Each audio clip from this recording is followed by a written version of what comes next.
அல் குர்ஆனில் அல்லாஹ் பேசுகிறான், வமா யன்திகு அனில் ஹவா இன் ஹுவ இல்லா வஹ்யு யூஹா.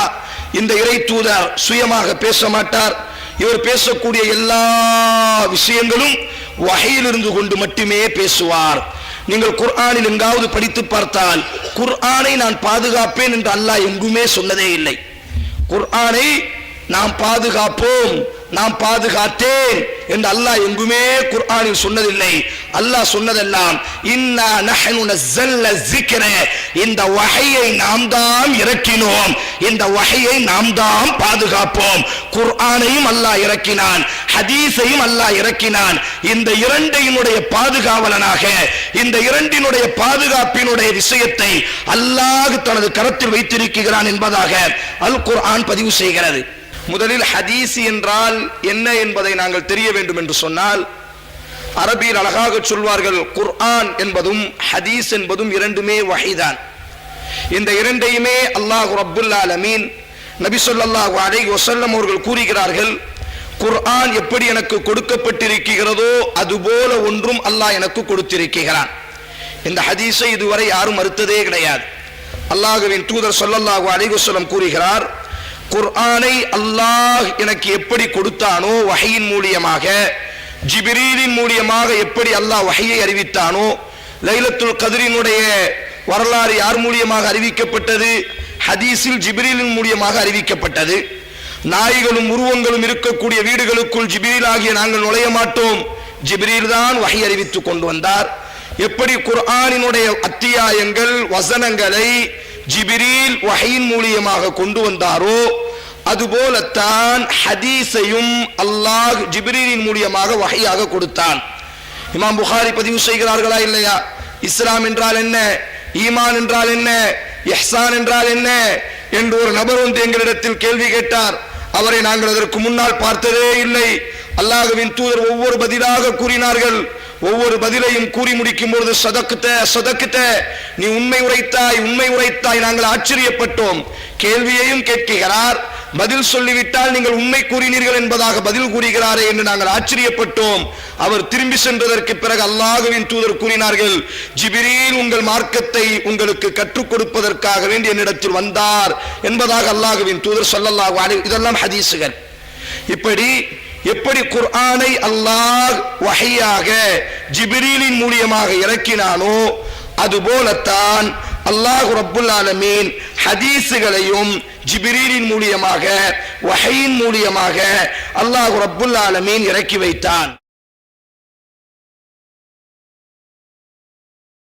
என்றைக்கு குர்ஆனோடு இனி கலக்காது என்பது போன்ற நம்பிக்கைகள் வந்துவிட்டனவோ, குர்ஆனோடு கலக்க வாய்ப்பில்லை என்கின்ற அளவுக்கு ஹுஃபால்களும் மனநமிட்டவர்களும் நிறைய அதிகரித்து விட்டார்களோ, அதுக்கு பின்னால ஆங்காங்கே வந்து ஹதீதுகளை தொகுக்க ஆரம்பித்தார்கள். தொகுக்க ஆரம்பிச்சாங்கடா என்ன, நபித்தோழர்கள்ட்ட கேட்டவங்களே எழுத ஆரம்பிச்சுட்டாங்க. நபித்தோழர்கள்ட்ட கேட்கிறவங்களே, அபூ ஹுரைரா எனக்கு இந்த செய்தி சொன்னாரு, அப்துல்லா இப்னு உமர் எனக்கு இந்த செய்தி சொன்னாரு, உமர் ரதா இந்த செய்தி சொன்னார். இப்படி எழுத்து என்ன செஞ்சுட்டு அப்படி கொஞ்சம் கொஞ்சமா ஆரம்பிச்சுட்டு, இப்படி ஆரம்பிச்சா தாபியன்கள் இருக்கிறாங்களே அவர்கள் வந்து நிறைய ஒரு நபித்தோழர்கிட்ட இருக்கல, சிலர் ஒரு நபித்தோழர்கிட்ட இருந்தாங்க, பல நபித்தோழர்கள்ட்ட போய் கேட்க ஆரம்பிச்சாங்க. அன்புள்ள சகோதரர்களே, நபித்தோழர்கள்ட்ட கேட்க ஆரம்பிச்சு அவங்கள்ட்ட அந்த பதிஞ்சு கொள்றது இருக்குதானே, அவங்க எவ்வளோ கவனமாக இருந்தாங்கன்னு ஒரு செய்தியை பாருங்க. ஒரு செய்தியை ஞாபகம் வச்சுக் கொள்வது எவ்வளோ கவனமாக இருந்தாங்கன்னு பாருங்க. மனநம் பிழை விடுமா, அதனால் நிறைய பொய்யெல்லாம் கலந்திருக்குமா? அப்படி இல்லை. அபு ஐபுல் அன்சார் ரலியல்லாஹு அன்ஹு அவர்கள் எகிப்துக்கு போகிறாங்க. நினச்சி பாருங்க, மக்காலிருந்து அல்லது மதீனாலிருந்து எகிப்துக்கு போகிறேன்னா எவ்வளோ தூரம் போயிருக்காங்க. அண்டைக்கு போறேன்னு சொன்னேன். அங்கே அதாவது மஸ்லமத் இப்னு முஹல்லத் அல்லது மஹ்லத் என்ற நபித்தோழர், அவர் வந்து அங்கே வாலியாகிறார், பொறுப்பாளராக இருக்கிறார் எகிப்து. அவர் அங்கே வாரது கேள்விப்பட்ட அபு ஐபன் வாரது கேள்விப்பட்டோன்னே இவரே வந்து அவரை சந்திக்கிறாரு. என்ன விஷயம், எதற்காக நீங்கள் வந்தீங்க, என்ன விஷயம்? மிச்ச நேரம் பேசுகிறாங்க. இல்லை, நான் வந்தது உக்பத் இப்னு ஆமிரை சந்திக்கணும் ரலியல்லாஹு அன்ஹு, அந்த நபித்தோழரை சந்திக்க வேண்டும். ஏன், என்ன விஷயமா சந்திக்கணும்? இல்லை, ஒரு ஹதீஸ் நான் கேட்டேன் ரசூல் ஸல்லல்லாஹு அலைஹி வஸல்லம் அவர்கள்ட்ட வாழ்கிற நேரத்தில். அந்த நேரத்தில் அவரும் நானும் தான் இருந்தோம் அந்த இடத்துல. அதை கொஞ்சம் உறுதிப்படுத்திக் கொள்வதற்காக நான் எகிப்துக்கு வந்தேன்றான். இந்த வார்த்தையை உறுதிப்படுத்திக் கொள்வதற்காக நான் எகிப்துக்கு வந்தேன். எனக்கு அவரை வீட்டுக்கு போகிறதுக்கு ஒரு வழி ஏற்படுத்துங்கன்றான். கடைசியில் ஒரு நபரை ஏற்படுத்தி அவரை வீட்டுக்கு அனுப்பி வைக்கிறான். உக்குபத் இப்னு ஆமிர் ரலியல்லாஹு அவங்களோட வீட்டுக்கு போன உடனேயே செய்தி அப்படியே சொல்றாங்க. உக்குபத் இப்னு ஆமிர் அவர்கள், நானும் நீங்களும் ரசூல் ஸல்லல்லாஹு அலைஹி இருக்கிற நேரத்தில் ஒரு செய்தி சொன்னார்களே, அது இது இப்படியா என்று கேளுங்கன்னு அவர்கிட்ட சொல்லி காட்டுறாங்க. சொன்ன உடனே இப்படித்தான், நானும் நீங்களும் அதை கேட்டால் இப்படித்தான் கேட்டோம்ன்றாங்க. அதை உறுதிப்படுத்தி கொள்ள தான் நான் வந்தேன்ட்டு போயிட்டார்.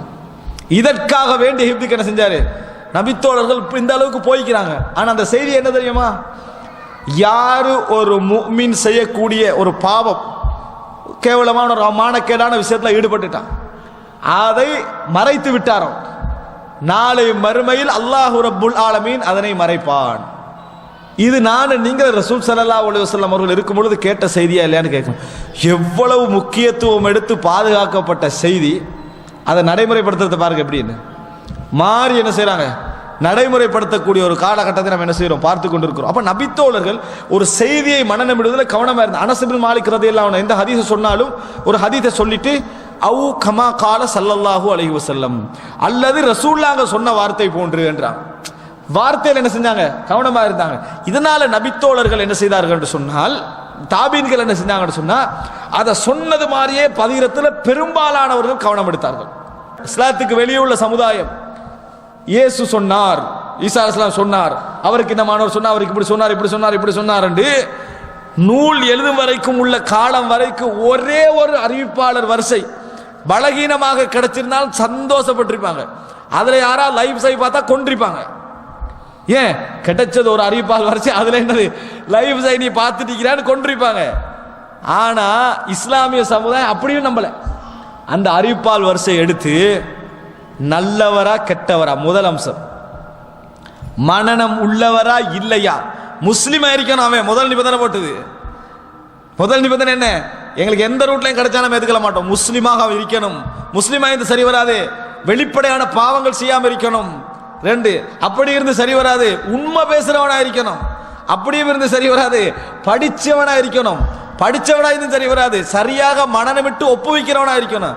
அது இருந்து சரி வராது, உஸ்தாத சந்திச்சவனா இருக்கணும். அதுவும் சரி வராது, எல்லா செய்தியும் கேட்டவனா இருக்கணும். எவ்வளவு நிபந்தனை! சும்மா ஒன்றுலேருந்து ஒரு கணக்கு கூட்டுற மாதிரி என்ன செய்யறாங்க, சொல்றாங்க. அதையெல்லாம் பாதுகாத்து வச்சு அவன் யாரு, எப்படிப்பட்டவர், சரி. இது ஒரு ஆள் விமர்சிக்கிறாரா? இவ்வளவு இருக்கணும்.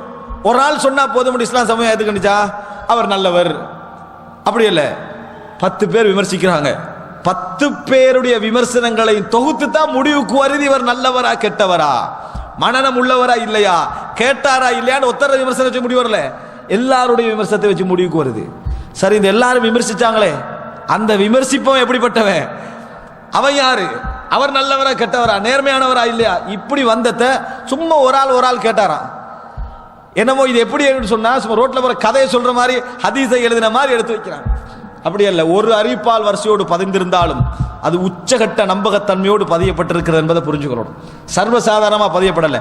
5 லட்சம் அறிவிப்பாளர்களுடைய வரலாறுகள் பதியப்பட்டிருக்கின்றன. அவைகள் எல்லாம் அப்படி ஒப்பு ஆய்வு செய்யப்பட்டு பதியப்பட்டிருக்கின்றன. அறிவிப்பாளர் வரிசை என்பது இஸ்லாமிய சமுதாயத்துடைய மரபு, இஸ்லாமிய சமுதாயத்துக்கே உரிய மரபு. அறிவிப்பாளர் வரிசை மட்டுமல்ல, அதனுடைய தரம், அதனுடைய பாதுகாத்த முறை, அதனுடைய சிஸ்டம் இஸ்லாமிய சமுதாயத்துடைய மரபு என்பதை புரிஞ்சுக்கணும். ஒரே ஒரு விஷயத்துக்கு மட்டும் பதில் சொல்லி முடிச்சுக்கிறேன். ஒரு சந்தேகம் இருக்கும், என்னடா ஒரு ஹதீஸ் லைஃப் என்றாங்க, சஹீஹ் என்றாங்க, 2 இஸ்னாது வருது, இப்போ என்ன பிரச்சனை? ஹதீஸ் பாதுகாக்கப்பட்டிருந்தா இதுல எது வகை என்று எப்படி நம்புறது? ஒன்று புரிஞ்சுங்க, பாதுகாக்கப்படுறது என்றது வேறு, நம்ம அடைஞ்சு கொள்றது வேறு. ஒரு ஹதீஸ் லைஃப் என்றது, இன்னொரு ஹதீஸ் சஹீஹ் என்றாங்க, அல்லது அந்த ஹதீஸ் இன்னொரு லைஃப் என்றது சஹீஹ் என்றாங்கன்னா எங்களுக்கு கொண்டு புரிஞ்சுக்கணும், இந்த 2ல 1ல உண்மை வந்துட்டு, இந்த 2ல 1ல வகை என்ன செஞ்சுட்டு பாதுகாக்கப்பட்டுட்டு, அதை நம்ம அடைகிற ரூட்ல தவறு விட்டுறோம், சரி விட்டுறோம், இவ்வளவுதான். ஹதீஸுடைய பாதுகாப்பு நம்மளுக்கு கிடைச்சு, அது மிஸ் ஆகினா தான் பாதுகாப்பு இல்லை. அந்த செய்தி எங்களுக்கு வராமல் இருந்தால் தான் பாதுகாப்பு இல்லை, அது வந்துட்டு நம்மளுக்கு. இப்ப இதுல ஏதேண்டு நம்ம அடைந்து கொள்வதில் உள்ள ரூட்ல என்ன செய்யும், மனிதன் அடிப்படையில் நம்ம தவறிழைப்போம், நாங்கள் தவறிழைக்க வாய்ப்பு. ஆனா பாதுகாப்பு என்பது அதல்ல, பாதுகாக்கப்பட்டிருக்கிறது என்பதை நம்ம எந்த விதமான சந்தேகம் கொள்ள வேண்டிய அவசியம் இல்லை. இதில் யாரோ நுழைத்திருக்கலாம், எங்கேயோ எப்படியோ தவறு நடந்திருக்கலாம், இதெல்லாம் அறிவுபூர்வமான வாதம் அல்ல. இதில் எங்கோ தவறு நடந்திருக்கிற அறிவுபூர்வமான வாதமா?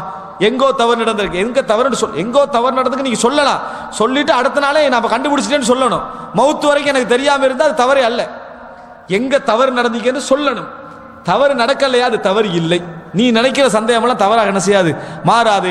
குர்ஆனுக்கு என்ன பாதுகாப்பு வழங்கப்பட்டிருக்கிறதோ அதே மாதிரி ஹதீதுகளும் என்ன செய்கின்றன, பாதுகாப்பு வழங்கப்பட்டிருக்கின்ற முறைமைகள் தான் எனது வேறு என்பதை புரிந்து கொள்ள வேண்டுமே தவிர பாதுகாப்புல எந்த விதமான சந்தேகம் இல்லை என்பதை புரிந்து கொள்ள வேண்டும். ஹாதா மா இந்தி வல் இல்மு இந்தல்லாஹ் வ அகூலு கௌலி ஹாதா வ அஸ்தக்ஃபிருல்லாஹ் லி வ லக்கும்.